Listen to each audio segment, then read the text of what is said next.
नमो नमः। आज हम पढ़ने जा रहे हैं कुटुंबानुरक्ति ही का अगला पार्ट। तो चलिए, प्रश्न क्रमांक 5। तो चलिए आगे बढ़ते हैं। प्रश्न क्रमांक 5 में सही जोड़ियां हैं। तो इससे पहले कि मैं आपको सही जोड़ी या कुछ भी बताऊं, आप प्लीज हमारे चैनल को सब्सक्राइब कर लीजिए, बेल आइकन को प्रेस कर लीजिए और इस वीडियो को अंत तक देखिए। चलिए, प्रश्न नंबर 5, सही जोड़ी। द्विजश्रेष्ठः तो वृद्धः, पुरुषादः घटोत्कचः, निर्वेद प्रत्यर्थिनी प्रार्थना, जर्जरम शरीरम, ज्येष्ठः पितृसमः। ओके, तो ये जो है ये सही जोड़ी का क्रम है। चलिए अब हम प्रश्न नंबर 6 देखते हैं।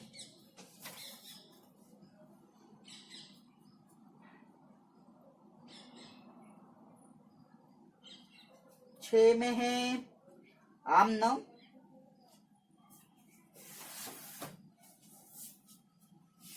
तो चलिए, आपने इसका स्क्रीनशॉट नहीं लिया है तो पहले आप वो ले लीजिए। 5 4 3 2 1 ले लिया आपने स्क्रीनशॉट। चलिए, हमारा आमना जो है शुरू। घटोत्कचः जनन्यः आज्ञप्तः, तो इसका आएगा आम। यानी इसका मतलब क्या है? घटोत्कच जननी की आज्ञा से आया था तो आम। आज्ञप्ता ने पकड़ा था, यानी घटोत्कच ने जिन लोगों को पकड़ा था वो अपनी माँ की आज्ञा से पकड़ा था, तो आएगा हाँ आम। किमहम ब्राह्मणः इति प्रथमः पुत्रः कथयति, क्या मैं ब्राह्मण नहीं हूं, ये प्रथम पुत्र ने कहा था, तो इसका आएगा न। क्योंकि क्या मैं ब्राह्मण नहीं हूं ये किसने कहा था? ये वृद्ध ने कहा था। किमहम ब्राह्मण,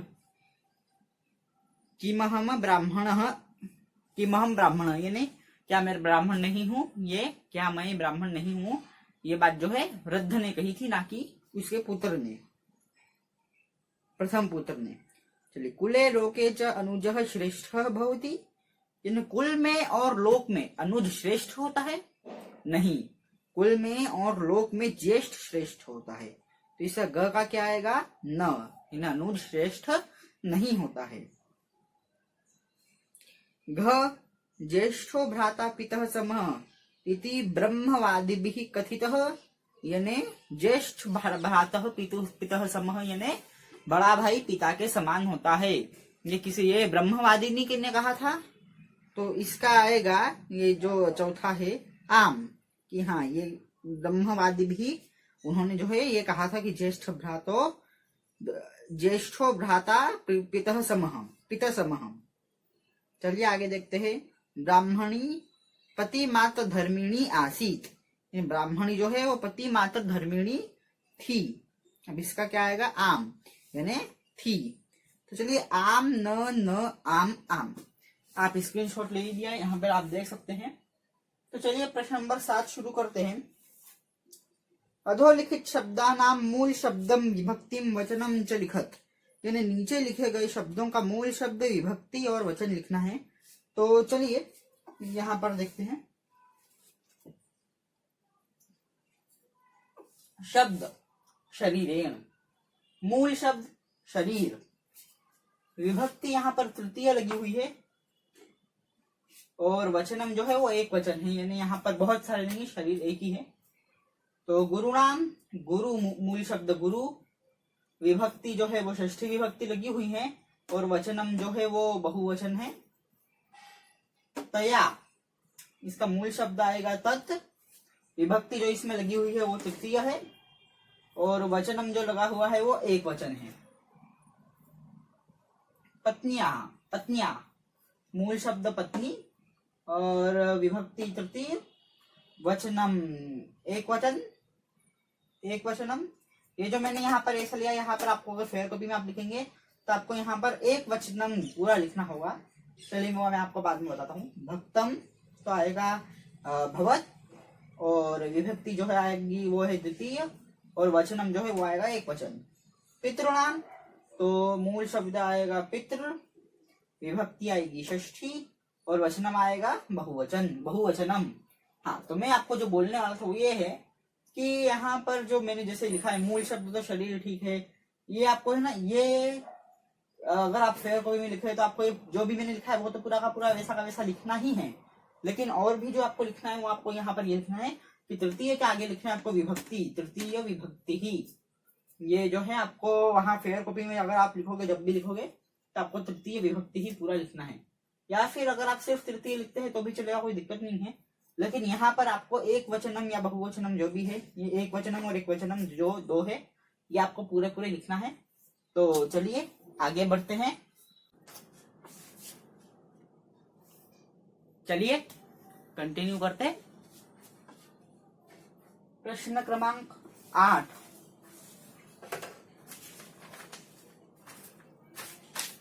निम्नलिखित क्रियापदानां धातुम लकारम पुरुषम वचनम च लिखत। यानी ये जो क्रियापद है, क्रियापद धातु लकार पुरुष वचनम, है ना, क्रियापद धातु लकार पुरुष वचनम। तो ये जो क्रियापद है इनके धातु लकार पुरुष और वचन पृथक पृथक करना है। इस पृथक पृथक करना है मतलब अलग अलग करना है। तो चलिए करते हैं। इच्छसी ये एक क्रियापद है, इसमें इच्छ धातु है, लट लकार है, पुरुष मध्यम है, और वचनम एक वचन, वचनम एक वचनम है। यहाँ सभी में एक वचन ही है। यास्यामी धातु या है, लकार लट है, पुरुष उत्तम है, और वचनम एक वचन है। मुंचसी धातु मुच है, लकार लट है, पुरुष मध्यम है, वचनम एक है। होश्यामी हु धातु है, लृट लकार है, उत्तम पुरुष है, एक वचन है, एक वचन। गमिष्यामी गम धातु है, लृट लकार है, उत्तम पुरुष है, और वचन एक है, एक वचनम। इच्छामी इश धातु है, लट लकार है, उत्तम पुरुष है, और वचनम एक वचनम। हाँ, तो मैं ये कह रहा था कि यहाँ पर मैंने जो है सिर्फ ये वर्ड्स आपको लिखने हैं फेयर कॉपी में। धातु में भी आपको ये जो है ये सेम सेम लिखना है, ये और ये तो आपको सेम ही लिखना है। लकार में ये जो अगर आप फेयर कॉपी में लिखते हैं तो यहाँ सभी के आपको आगे आपको जो है लकार लिखना है।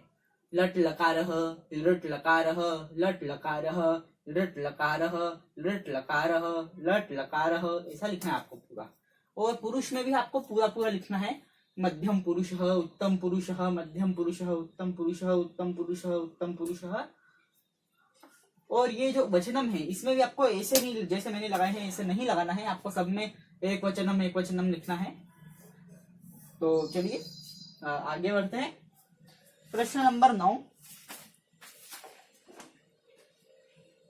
उदाहरणानुसारम पदानाम धातुम प्रत्ययम च पृथक करत।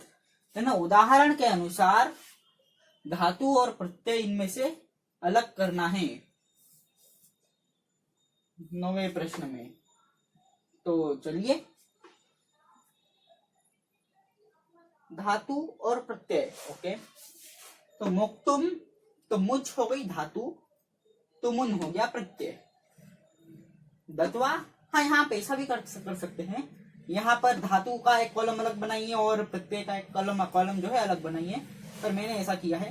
पर अगर आप फेयर कॉपी में लिख रहे हैं या एग्जाम में कैसा बेस्ट रहेगा तो उसमें आप को ऐसा ही करना चाहिए कि यहाँ पर आपको एक धातु का कॉलम बनाना चाहिए, यहाँ पर प्रत्यय का कॉलम बनाना चाहिए,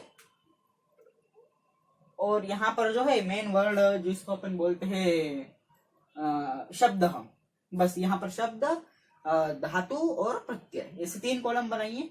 शब्द में ये पार्ट जो है आप पूरा ये पार्ट आप शब्द में लिखिए।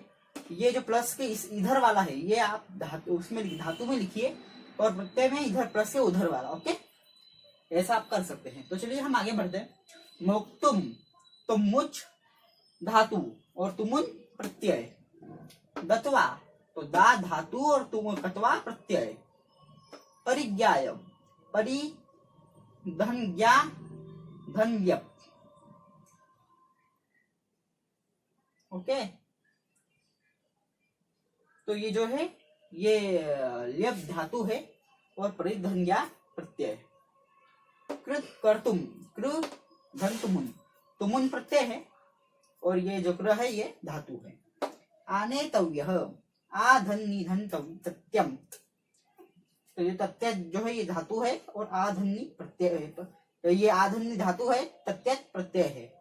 आनतव्य प्रतिधन ग्रह धन ल्यप, प्रतिधन ग्रह जो है ये धातु है और ल्यप प्रत्यय है।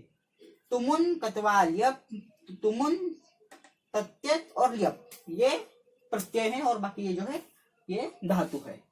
तो चलिए आगे बढ़ते हैं, चलिए कंटिन्यू करते हैं। देखिए यहाँ पर जो है ये समास, समास विग्रह और समास नाम,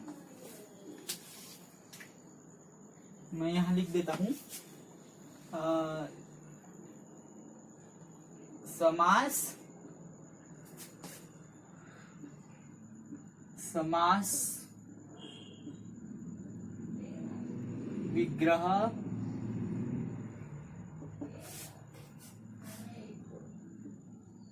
समास नाम।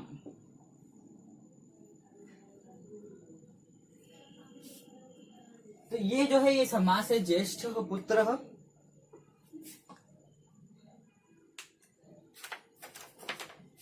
ज्येष्ठ पुत्र, ये जो है ये समास है। ज्येष्ठ पुत्र समास को जो विग्रह करते हैं वो तो जैसे विग्रह करा है तो ज्येष्ठ पुत्र, और समास नाम तो कर्मधारय, कर्मधारय समास यहाँ पर हुआ है यूज। तो अब्राह्मण, अब्राह्मण यानी समास विग्रह में न ब्राह्मण, और समास का नाम है न नंतत्पुरुष, नन तत्पुरुष। द्विजश्रेष्ठ, द्विजेषु श्रेष्ठ ये समास विग्रह हुआ, और सप्तमी तत्पुरुष ये है समास का नाम। अब ये समास का क्या है, कृत कृत्यम, ये जो है समास हुआ कृत च अकृत्यम च, कृत च अकृत्यम च, ये जो है समास का विग्रह हुआ, और ये जो है द्वंद्व समास, समास का नाम हुआ। प्राण रक्षणम, ये जो है समास है, प्राणानाम रक्षणम ये समास का विग्रह हुआ, और समास नाम में आता है षष्ठी तत्पुरुष, ये जो है समास का नाम हुआ। और यहाँ पर हमारा जो चैप्टर है वो खत्म होता है, और कल से मैं नया चैप्टर शुरू कर दूंगा।